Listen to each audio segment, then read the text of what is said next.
Le problème qui nous touche tout particulièrement, c'est les décisions de justice, notamment sur l'affaire de Viry-Châtillon, qu'on considère comme un petit peu injustes et qui sont profondément mal vécues par l'ensemble des effectifs de la police nationale, ou en tout cas par ceux qui sont représentés par notre organisation syndicale. On considère que les magistrats et la justice, comme la police nationale, n'a pas les moyens d'exercer son champ d'action dans les meilleures conditions. Vous pouvez tripler, quadrupler, quintupler les effectifs de police.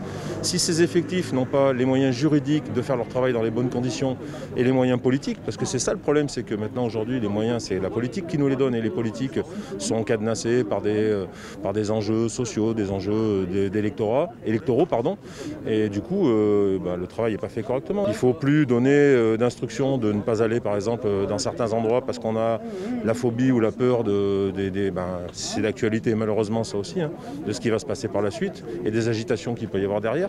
Aujourd'hui on a le sentiment que le politique obéit à des pressions, à des lobbying et à des épouvantails qui leur font peur, comme l'agitation sociale, etc., etc.